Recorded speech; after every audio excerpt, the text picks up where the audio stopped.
ask your friends and family in Singh. Has the condition of Singh gone down after the Workers' Party took over? Absolutely not. We run Punggol GRC if elected. 2 words, we listen. Punggol GRC residents, you know best. Rest assured, you will drive the agenda for what needs to be done in Punggol, and we will be your servants. Vote us in, you will get the caliber of our team without having to pay 1 cent in ministerial salaries. Punggol would have saved Singapore a 3 minister salary. $1 million times 3 times 5 years, that's $15 million.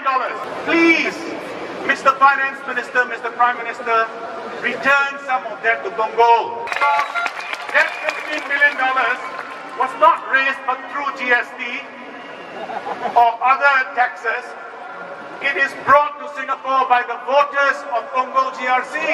Why did they have to parachute in DPM gun at the very last minute? I have said publicly in my interview to the Straits Times that I do not want to be parachuted in anywhere safe. So why did they parachute DPM gun into Punggol at the last minute? Why are they so insecure? I will tell you why. They know they have not given Punggol GRC residents their all. Mr. Gan Kim Yong has said that he will speak with his good friend, PM and Finance Minister Lawrence Wong, on funding for more walkways. If the infrastructure is good for residents, we too can ask for it, and that money must be provided because it is your money. Isn't that a risk, they say, that we might lose DPM gun if we vote for the Workers' Party? I like DPM gun. We have met on the ground several times during this campaign, and he's a very pleasant person. Who put DPM at risk in Punggol GRC? Let me tell you, there is really no worry about DPM leaving because he is 65 years old and has candidly admitted initially he was not keen to accept the DPM role. So we can thank DPM Gun for his service, but he reflects the past, not the future. DPM Gun can still continue to contribute to Singapore even if he's not a political office holder. Remember Mr. Ng Chee Meng? You know, the government can make 2 roles available for Mr. Ng Chee Meng and DPM Gun after this election, and they can keep each other company. The election is not about whether you have senior office holders in this GRC, it's about the future direction of this country. The PAP has lost their bearings, and let me explain why. Just a few days ago, Mr. Lawrence Wong said, or warned against voting more opposition MPs because he said that will mean an additional wealth tax to those living in private estates and landed property. You know, I cannot imagine a statement that is more out of touch with what is happening on the ground in the anxiety of Singaporeans.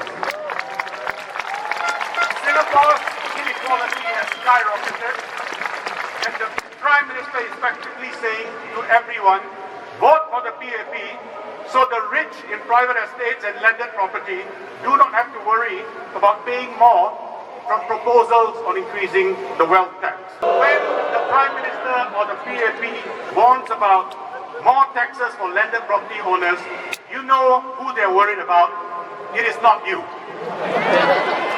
What is critical for us on the other side is fair politics and accountability.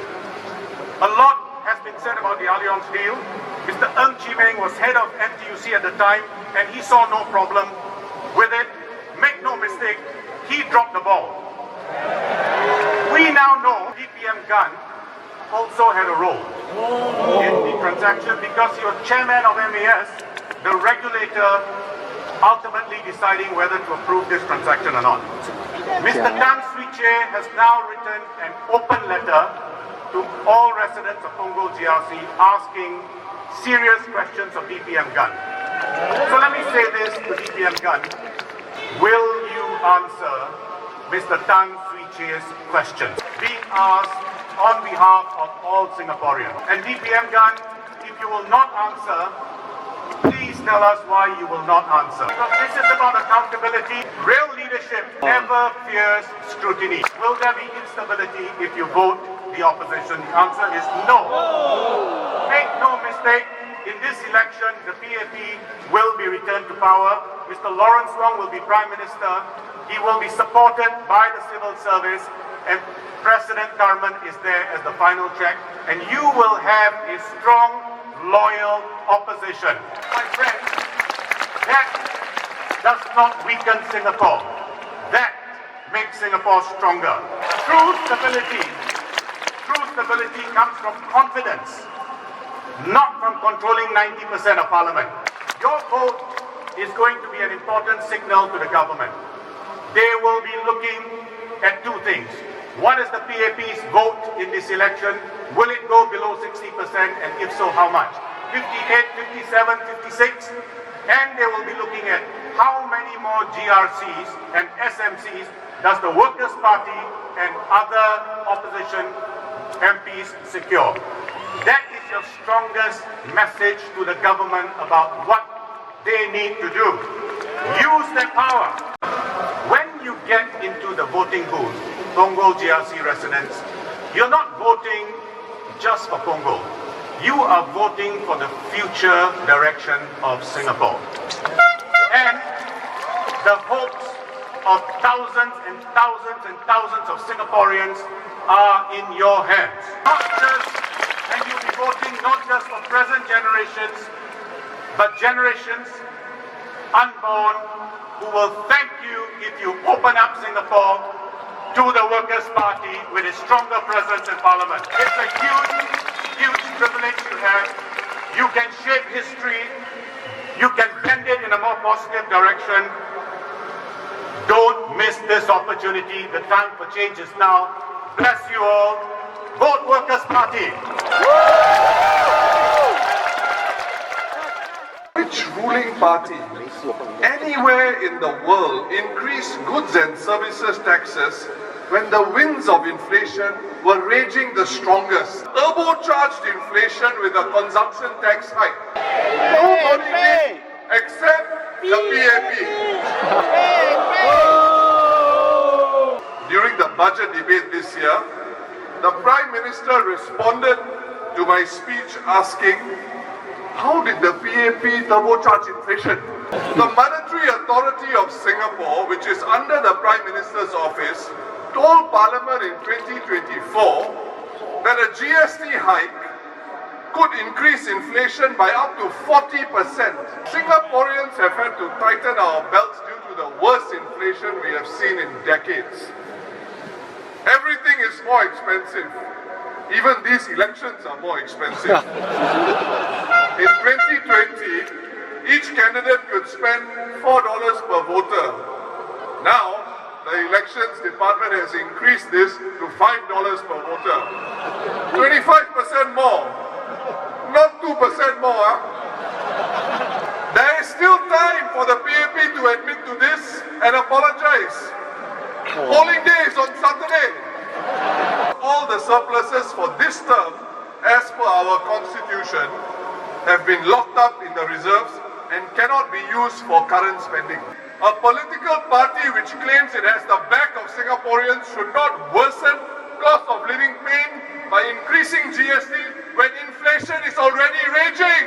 One PAP MP in Parliament, in supporting the PAP GST hike, said that while, and I quote, we do not like any pain at all, a little pain is necessary because it is what makes us alert, it is what keeps us alive. We are already in pain because of global inflation. Why must you make things worse? But even as we wait long for a satisfactory answer, we must ask a fundamental question. All of us must ask a fundamental question. How does the PAP get away with such decisions, such as increasing GST at such a bad time? GST increases. Why elect us? Let me give you two reasons. One reason is this. the PAP cares deeply about its percentage of votes and the number of seats it wins. Vote share and seats are how PAP politicians judge each other. These are the PAP's KPIs. You as the voter can tell the PAP what you want by voting for the Workers' Party. When the PAP loses votes and seats to the Workers' Party, it has to take corrective action. It will think twice or even 3 times before further raising the GST or implementing other policies that people object to. Or at the very least, the PAP will consider the timing of their policies much more carefully. That would be an excellent outcome for Singapore. Second reason to vote the Workers' Party is this. When there are Workers' Party MPs in Parliament, we ask the questions that Singaporeans want to ask. The PAP has no choice but to try to justify its decisions and actions in Parliament. And when we offer alternative policies, we put such options into public discussion. On the use of the reserves to fight COVID, the Workers' Party, specifically the Sengkang GRC MP Mr. Louis Chua, asked the PAP a direct question in Parliament. And it was this. After the largest withdrawal of our reserves since independence to fight COVID, he asked, were our total reserves higher or lower than before COVID? The PAP couldn't even give a straight answer. Instead, the PAP said the reserves continue to grow. That was not the question. The PAP just answered the question. As for DPM Gan Kim Yong, the leader of the PAP Punggol GRC team, should Punggol voters choose him and his team? Let me share a fact about Mr. Gan. November 2024, just last year, he was not elected into the PAP Central Executive Committee. This is very strange for a Deputy Prime Minister. Could it be that he was ready to retire and did not plan to run in these elections? Can he be so critical to the PM's plans? You mean the PM has no one else in his cabinet that can negotiate with the United States on tariffs? To quote Senior Minister Lee Hsien Loong, "Si liao lah." Remember what happened to DPM Heng when he abandoned Tampines GRC at the last minute to contest East Coast GRC in GE 2020. He was supposed to be our next Prime Minister, all lined up, ready to take off. But then the PAP tells us, sorry, runway too short.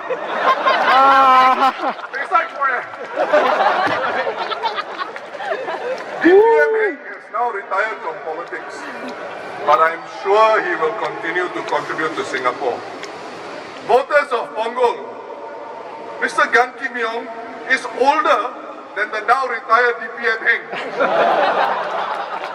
If elected, in my view, he's going to be a one-term MP. DPM Gan says he and the PM are friends. I am sorry, Punggol, but I cannot say that the Prime Minister and I are friends. Do I need to be his friend for taxpayer funding to be allocated to Punggol? No! As a Singaporean, I expect fair allocation of taxpayer resources to all our people. In my ward of Eunos in Aljunied GRC, despite being in Workers' Party's hands for the last 14 years, a polyclinic will open next year. Eastern General Hospital is also under construction in the Eunos ward of Aljunied GRC. There are 2 MRT stations in my ward, both of which were built after 2011. Punggol will be well served. And if not, I invite the PAP Punggol team to list for the people of Punggol which projects and which initiatives you will cancel if you lose Punggol. Say so now. See how much you really care for the residents of Punggol. 3 of them being political office holders. Do you think they can question the government? No. They are the government. Who will ask the hard questions in Parliament if there are concerns from Punggol residents? Only the WP Punggol candidates. One PAP MP, in order to promote skills upgrading, proposed that university degrees should expire after 5 years. I think their super majority, the overconfidence created by having more than 90% of the seats in parliament is the reason why. We parents are supposed to spend a bomb on their children's university education only for the degree to expire. And this is after negotiating one of the most stressful education systems in the world. Why should our degrees expire? So that the PAP can push skills upgrading through crazy ideas that don't make sense. It is really tough for the opposition to assemble a slate as strong as the one you have before you in Harpreet Singh, Alexis Tangpeian, Jackson Rao, and Alia Raka. The PAP does not need your vote to form the government. But your vote is really precious for the Workers' Party. You see how the PAP government shifts electoral boundaries every 5 years. McPherson SMC, where they secured a healthy majority in the past elections, suddenly became part of Marine Parade GRC. Is this acceptable? The terrain in Punggol is different. How much can the PAP government shift electoral boundaries here? The PAP government's electoral boundary review committee cannot merge Punggol GRC into Johor. So Punggol, you can send a strong message to the PAP. You can change some electoral boundaries every year, but don't mess with Punggol. My dear voters of Punggol, if you vote the Workers' Party, you will be doing an incredible service to the nation. You will show the PAP the limits and futility of redrawing boundaries and announcing them just 1 or 2 months before general elections. But if you vote for the Workers' Party, it will also be in line with PM Lawrence Wong's Forward Singapore vision of a new social compact with Singaporeans. One where all of us matter equally.